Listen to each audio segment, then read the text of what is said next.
Hey guys, properties of parallelograms, part 2, question number 9.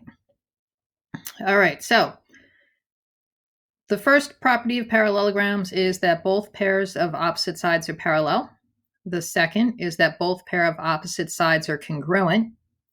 Third, both pair of opposite angles are congruent. Fourth, consecutive angles are supplementary. And fifth, the diagonals bisect each other. When we look at the figure that they gave us, we notice that we're dealing with angles, but they're only giving us two angles.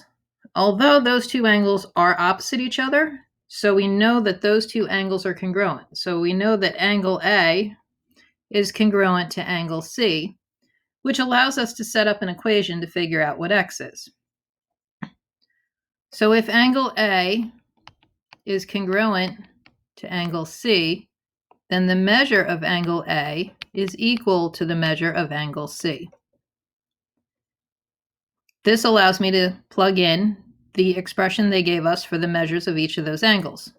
So 4x plus 11 equals 6x minus 21. From here, I can use my algebra to solve for x. So subtract 4x from both sides, and I get 11 equals 2x minus 21. Add 21 to both sides. I have 32 equals 2x. Divide by 2 on both sides. And I get 16 equals x. Well, if I look at my choices, they gave me a choice of either x equals 16 or x equals 19. Well, now we know that x equals 16, so let's check that box. And let's cross out x equals 19 so we're not distracted by it. The next thing we need to figure out is what is the measure of angle A and the measure of angle C. So now that we know what x is, we can just plug it in. So we can look at 4 times 16 plus 11, and that's going to equal 75. So this angle is 75 degrees. And then we can double check our work and plug it in angle C. So 6 times 16 minus 21 is also going to give me 75. So I know the measure of angle A and the measure of angle C are 75 degrees. Well, as I go down the list, my third choice, measure of angle A equals 75, that's correct. And since I know what the measure of angle C is now, I'm going to go look. But here my choice says the measure of angle C is 93 degrees. So I'm going to cross that out because that's not correct. So now I still have to decide, because they told me to select 3, I have to decide if the measure of angle B is 87 degrees or the measure of angle D is 105.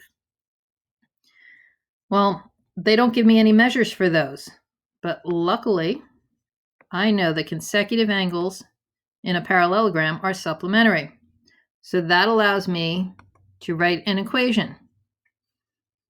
So let's take angle A and angle B. So the measure of angle A plus the measure of angle B, and remember, if they're supplementary, that means they both add up to 180 degrees.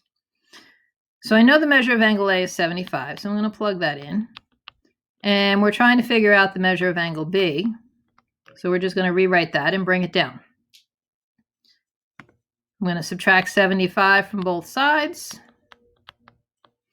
And then I figure out that the measure of angle B equals 105 degrees. So I want to write that in for the measure of angle B. And since angle B is opposite angle D, I know that angle D is also 105 degrees. All right, so now let's go back and look.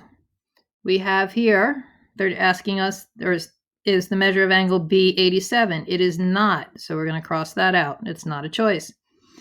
Measure of angle D, 105 degrees. That is true, so let's check that one. Hope that explains how to figure out this problem.